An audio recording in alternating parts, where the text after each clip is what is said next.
अस्सलाम वालेकुम नाज़रीन, हबीब अकरम और शुएब शाहीन का नून लीगियों और डीजलों की क्लास लगाने का पार्ट 2 भी आ गया। और हबीब अकरम ने ऐसे सवाल उठाए कि नून लीग के तारिक फजल चौधरी और डीजल के चेले हमदुल्ला को आग लग गई। आइए पहले उनकी गुफ्तगू सुनते हैं, फिर इस पर बात करते हैं। हमारी तारीख में आज के दिन में यानी सुप्रीम कोर्ट ने अपहेल्ड किया साबिक सदर परवेज मुशर्रफ की जो फांसी थी उसके फैसले को दुरुस्त करार दिया।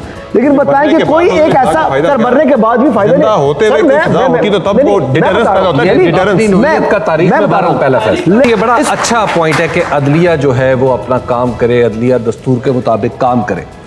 ये पाकिस्तान में चंद दिन पहले हमने देखा कि अदलिया ने कहा कि 2 सूबों में इलेक्शन कराओ। उसके बाद क्या हुआ? उसके बाद हमारे पास पैसा नहीं है। उसके बाद पार्लियामेंट मैदान में आई। उस तारीख के रिकॉर्ड फैसलों को हुक्मरान जमातें कौन देंगे? हुक्मरान जमात हुक्मरान जमात जनाब अब्दुल्ला साहब की जमात, हुक्मरान जमात फैसलों को डिस्कस जमातें हुजूम करके पहुंची तो फैसला वापस लो। ये मामला डिबेट में कभी खराब नहीं होता है। नहीं तोड़ा था। अगर मैं कह रहा हूं अगर आप इनफरादी फैसलों पे बहस शुरू कर देंगे ना कि फलां ये हुआ फलां ये हुआ, हम तो इज्तिमाई बात कर रहे हैं। तो वो कहां से ये मुझे ये भी बात कर रहे हैं इसमें रोशनी डालें, जो 200 रोशनी डालें कि इंडिविजुअल क्या सुप्रीम कोर्ट जो है उसका फैसला इंडिविजुअल है? नहीं, मैं इंडिविजुअल फैसलों की बात कर रहा हूँ। मैं कह रहा हूँ डिबेट में अगर आप एक फैसले शुरू हो जाएंगे ना, किसी इंडिविजुअल मैंने तो ये नहीं कहा कि कोई एक इदारा कुल्ली तौर पे जिम्मेदार है, ये मैंने नहीं कहा। हकीकत ये है कि पिछले 5 से 10 साल में पाकिस्तान की सियासत में अदम बर्दाश्त आई है। इससे मुल्क आगे नहीं बढ़ेगा। मैं अगर यार 90s में था, ये खौफ खुदा करो यार, 90s में ये था नहीं था, ये जो आजकल फेंके जाते थे तब ये था जो आजकल है। इजाजत नहीं है। 90s में ये था मैं अगर बाहर बैठा हुआ हूँ, मैं चंद मेरे ऊपर आके हमले कर रहे हैं लोग। 90s में ये था, बिल्कुल भी नहीं था। देखिए उस वक्त आप बैटर कहाँ से लाएंगे, फील्डर कहाँ से लाएंगे, विकेट कीपर कहाँ से लाएंगे, आप बॉलर कहाँ से लाएंगे? आपके पास सियासी पिच ही नहीं है। आपके पास अगर है तो सिर्फ अली गवार है, और कौन है आपके पास? वो तो पाकिस्तानी कौम है हमारे साथ, वो तो पीपल्स पार्टी का है। आपके पास कुछ भी नहीं है। वो देखें ये यूथ है। 12 अक्टूबर 99 मुशर्रफ की मार्शल्लाह की हिमायत आपने की। सबसे पहले सबसे ज्यादा दौरे इक्तदार अगर किसी पार्टी का है तो वो मौलाना का है। सिर्फ 7 साल। सुन लें सिर्फ 7 साल। नहीं सिर्फ आप 7 साल, सिर्फ 7 साल नहीं। आप फ्रंटियर आप बात करें, साबित करें। सुन लेना, सुन लें। हर पीपल्स पार्टी के जमाने में आप साहिब इक्तदार, हर मुस्लिम लीग नून के जमाने में साहिब इक्तदार, MMA की हुकूमत में साहिब इक्तदार। सबसे ज्यादा ड्रोन अटैक्स इनके दौरे हुकूमत में हुए और इमरान खान को ये क्रेडिट है, एक ड्रोन अटैक उनके ज़माने में नहीं हुआ। और ड्रोन्स के खिलाफ किसने स्टैंड किया? वो इमरान खान ने जलसे किए और मुजाहरे किए। मुझे बताएं मुशर्रफ के ज़माने में पहली दफ़ा जेल में गए या इनके दौरे इक़्तिदार में जेल में गए? ये कहना कि वो मुशर्रफ के साथ खड़ा था, मुशर्रफ से पैसे किसने लिए, मुशर्रफ से ज़मीनें किसने ली? आप अंसार अब्बासी की एक रिपोर्ट पढ़ लें। आप 1 मिनट, अदलिया के ऊपर पिछले साल जब सुप्रीम कोर्ट ने कहा इलेक्शन कराओ, आपने यहाँ सुप्रीम के ऊपर अटैक किया और अदलिया को गालियां दी और आपने कहा इलेक्शन नहीं होने देंगे, और आज भी आप इलेक्शन से भाग रहे हैं। और इंडिपेंडेंट पॉलिसी अगर बनाई है, आज़ाद रियासत, अपने मुल्क को गुलामी से आज़ादी के लिए वो सिर्फ एक हुक्मरान है, इमरान खान। और आज भी फ़लस्तीनी सिर्फ एक शख्स को याद कर रहे हैं, वो है इमरान खान। कहते हैं कि आज काश कि वो हुक्मरान होता तो हमारी हेल्प को आता। ये है उसकी क्रेडिबिलिटी। मैं एक बात कर करूं, आप अगर इल्जाम पर इल्जाम में जाओगे ना, मुझे आप बताएं, आप कश्मीर के ऊपर सबसे ज्यादा स्टैंड कर दिया है ये तो PMLN की हालत यह है कि पाकिस्तान में बल्दियाती निज़ाम देखना ही नहीं चाहती। PMLN ने 2015 में इलेक्शन करवाया, 1 साल तक इन्होंने किसी को हल्फ नहीं लेने दिया लोकल बॉडीज में। और सिर्फ इसलिए क्यों? उनके पास इख्तियार क्या था? सिर्फ उन्होंने झाड़ू देने थे। ये झाड़ू भी देने के लिए तैयार नहीं थे। पीपल्स पार्टी की मिसाल ले लें। पीपल्स पार्टी ने पहली दफा 1969 से लेके आज तक पहली दफा अदालत के प्रेशर पे इलेक्शन करवाया है। नहीं, पीपल्स वरना आखिरी इलेक्शन भी करवाने का बिल्कुल कोई मूड नहीं।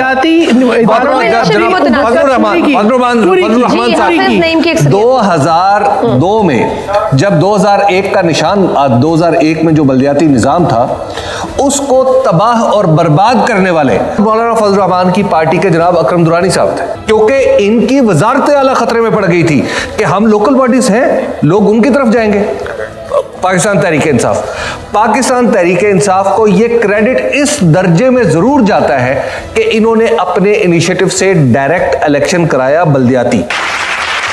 سب سے پہلے تو فری اینڈ فیئر الیکشن ہونا چاہیے, کانفیڈنٹ گورنمنٹ ہونی چاہیے, اور پھر وہ ہمارے سامنے آ کے پلان پیش کرے گی تاکہ ہمیں بھروسہ بھی ہو اس پہ. تو اس وقت سب سے بڑی ضرورت ہے بھروسے کی بحالی, آپسی بھروسے کی بحالی. یہی کہوں گا کہ 8 فروری کو ٹرن آؤٹ زیادہ سے زیادہ ہونا چاہیے. یوتھ جو ہے اس کا ووٹ بہت زیادہ ہے, لوگوں کو نکلنا چاہیے ووٹ اپنا کاسٹ کرنے کے لیے. 5 سال بعد آپ کو یہ موقع ملتا ہے, اور شفاف الیکشن ہونے چاہیے. پاکستان کا ایک بہتر مستقبل جو ہے وہ شفاف الیکشن کے اندر مضمر ہے.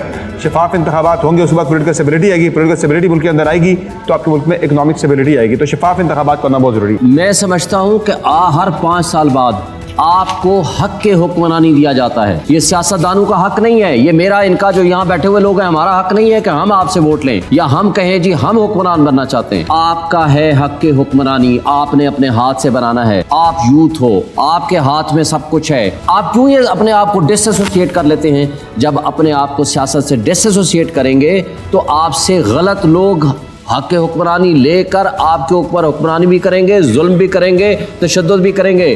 جان بوجھ کے سازشیں ہو رہی ہیں کہ جوانوں کو پروسیس آف الیکشن سے آؤٹ کیا جائے, اس لیے ورکروں پر ظلم ہوتا ہے, اس لیے چار دیواری کی پامالی ہوتی ہے. آپ اپنے حق کے حکمرانی کو سمجھیں. آپ کا ووٹ ایک طاقت ہے. آپ جائیں, ووٹ ڈالیں جس کو آپ پسند کرتے ہیں, اور اپنے میں سے آپ بندہ منتخب کریں جو آپ کو ٹرو سینس میں ریپرزینٹ کرے, اور تبھی آپ کے مسائل, پاکستان کے مسائل, ہم سب کے مسائل حل ہوں گے جو اس سے پہلے ڈسکشن میں آئے ہیں. اس لیے آپ الیکشن ڈے پہ باہر نکلیں اور پہرا دیں, اور 8 فروری کو الیکشن کو فری اینڈ فیئر بنائیں. جو غلط کر رہا ہو اس کے خلاف آواز بھی اٹھائیں اور راستے کی رکاوٹ بھی بنائیں. ناظرین, آج ہی عمران خان پر الزام لگاتے ہیں کہ عمران خان نے گالم گلوچ کے کلچر کو پروموٹ کیا اور یوتھ کو بدتمیز بنایا. لیکن جب سمر عباس نے نون لیگ کی 1990 کی سیاست یاد دلائی تو اس پر طارق فضل چودھری کو بہت آگ لگی. کیونکہ ناظرین, اگر آپ نون لیگ کی 1990 کی سیاست دیکھیں تو انہوں نے اپنے مخالفین کی ہمیشہ کریکٹر اسیسینیشن کی ہے. دوسروں پر الزام تراشی کرنا اور ان کے کردار کے بارے میں گھٹیا قسم کی گفتگو کرنا, یہ سب نون لیگ کا وتیرہ رہا ہے. بالکل ویسے ہی جیسا انہوں نے محترمہ بے نظیر بھٹو کے ساتھ کیا. نواز شریف جو محترمہ بے نظیر بھٹو کو پیلی ٹیکسی کہہ کر مخاطب کرتا تھا, اس کے بعد نواز شریف نے محترمہ بے نظیر بھٹو کی نازیبا تصاویر ہیلی کاپٹر سے پھینکوائی. لیکن محترمہ بے نظیر بھٹو نے کبھی ہار نہیں مانی اور انہوں نے نون لیگ کی گندی سیاست کے بدلے میں اپنی اچھی سیاست کی اور آخرکار کامیاب بھی ہوئی. اب یہی کام نواز شریف نے اپنی بیٹی مریم نواز کو سونپ دیا ہے. اگر آپ نے کسی کی کریکٹر اسیسینیشن کروانی ہو تو مریم نواز اس میں سر فہرست ہے, سب سے آگے ہیں. لوگوں کی نازیبا ویڈیوز بنانا, ڈیٹا لیک کرنا اور انہیں بلیک میل کرنا, اس طرح کے کاموں میں مریم نواز سب سے آگے ہیں. نون لیگ نے ہمیشہ اس طرح کی گندی سیاست کی ہے, چاہے وہ 1990 کی سیاست ہو یا 2024 کی سیاست ہو. ناظرین, آج جس طرح سے عمران خان کی کریکٹر اسیسینیشن کی گئی, عمران خان کے لیے ہر طرح کے جائز ناجائز ہتھ کنڈے استعمال کیے گئے, یہ صرف اور صرف نون لیگ کی ہی سیاست ہے. جبکہ عمران خان نے ہمیشہ رول آف لاء کی بات کی ہے, یوتھ کو ہمیشہ سچ بولنے کا ہی کہا ہے. اب ناظرین, عوام کیا کرے, کسی چوری کرنے والے کو چور ڈاکو ہی تو کہیں گے.